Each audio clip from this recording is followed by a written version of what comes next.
nunca imaginei publicar livro nenhum na minha vida. Ser escritora é como se a gente desbravasse uma floresta, por exemplo.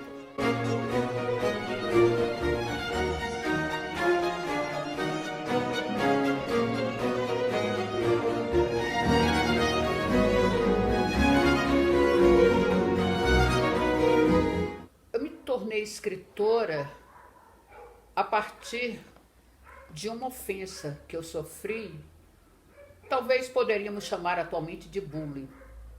Alguém incomodado com meu modo de ser, me hostilizou num ambiente comercial. E eu, no meu primeiro momento em que eu estava só, eu resolvi escrever isso como desabafo, né? Eu não tenho mais esse texto porque isso aconteceu há muitos anos atrás, quando eu ainda sequer fazia teatro. Isso me incomodou. Eu comecei por aí, por esse texto.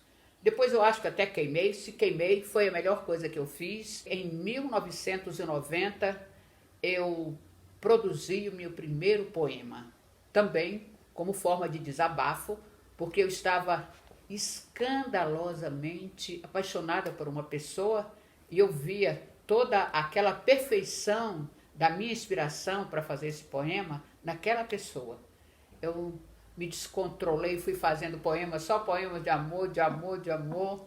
E assim surgiram meus primeiros poemas. Agora, escrever contos foi inspirado no nosso grande artista Hélio Melo, com as brincadeiras que ele nos proporcionava a tirar com ele, né? Eu achava ele muito engraçado e resolvi fazer um texto com ele sendo o meu personagem, claro, né? Mas não o Hélio Melo, ele me inspirando o personagem do Causo.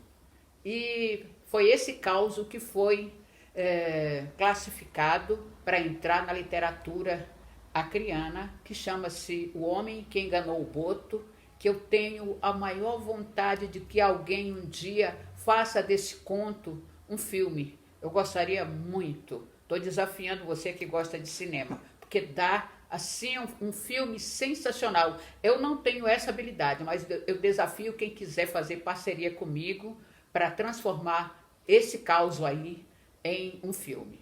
E também me tornei uma frasista.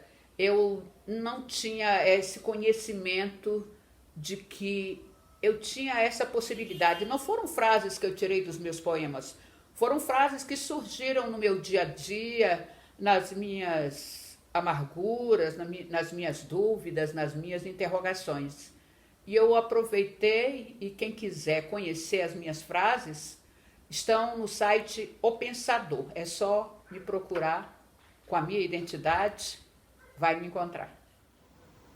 Creio que me tornei escritora por ser uma pessoa, mesmo sendo comunicadora, ser uma pessoa introspectiva e talvez, ainda não me analisei para isso, e talvez se ao eu desabafar com alguém, eu poderia estar incorrendo em falar sobre as minhas intimidades para alguém e essas intimidades fossem mal interpretadas. E eu me tornando escritora, eu poderia usar as metáforas, né?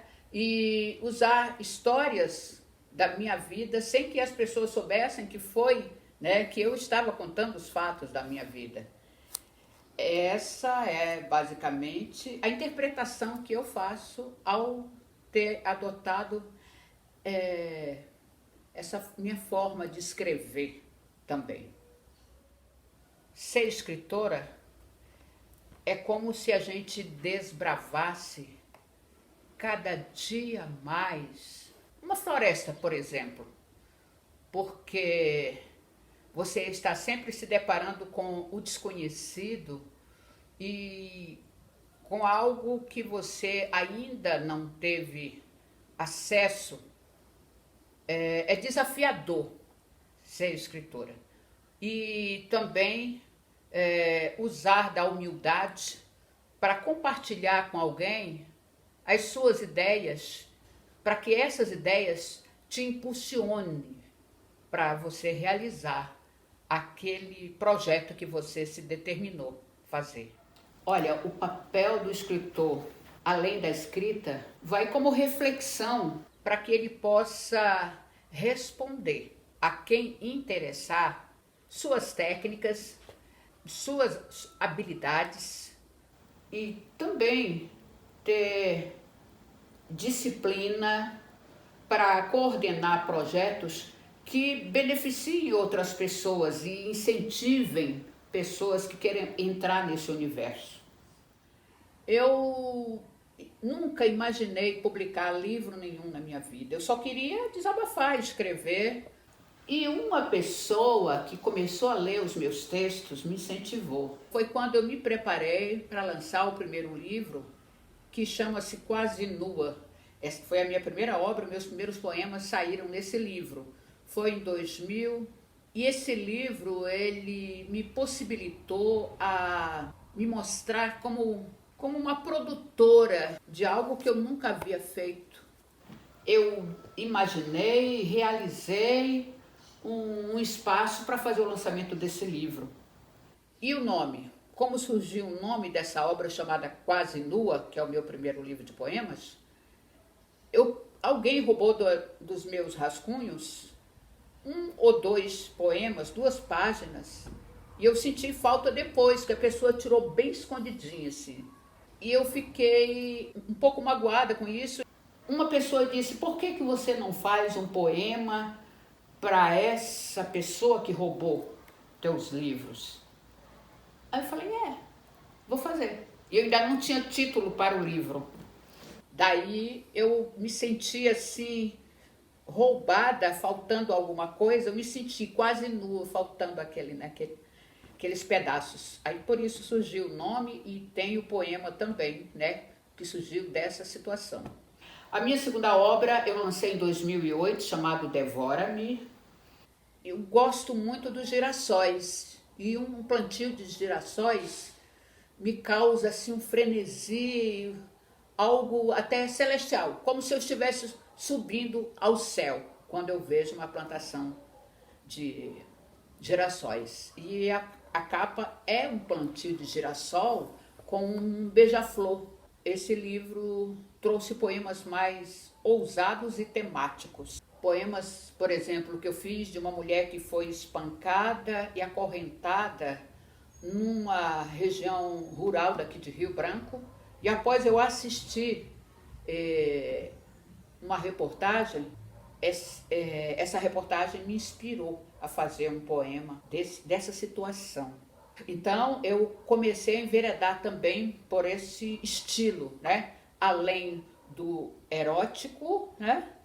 Sentimental, e eu enveredei por esse estilo. E como eu fui tomando gosto e escrevendo sempre, eu resolvi lançar o terceiro livro.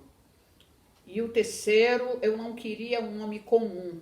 Se vocês percebem, os nomes dos meus livros têm nomes assim, meio estranhos até. E eu pesquisei, pensei, falei: é uma trilogia, é o antes, o durante e o depois.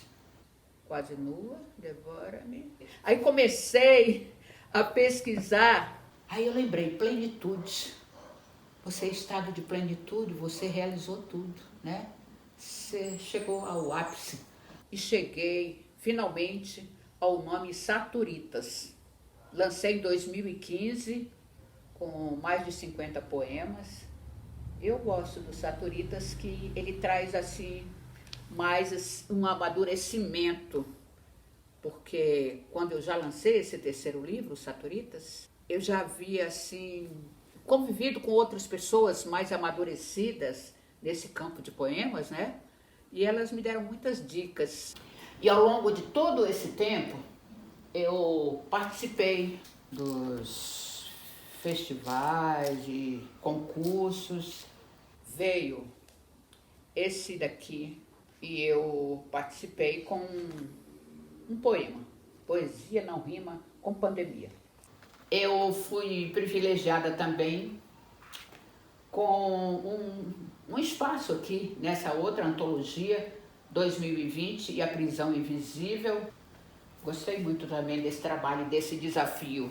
Fui desafiada também a preparar material para este livro, essa antologia comemorativa dos 83 anos da fundação da Academia Acreana de Letras. Na biblioteca do presídio, o livro que mais saía das estantes era o meu, Devora-me. Então, eu queria assim que os meus leitores fossem mais esfomeados para ler. Eu queria que eles tivessem essa fome que os detentos tiveram em descobrir os meus poemas no livro Devora-me.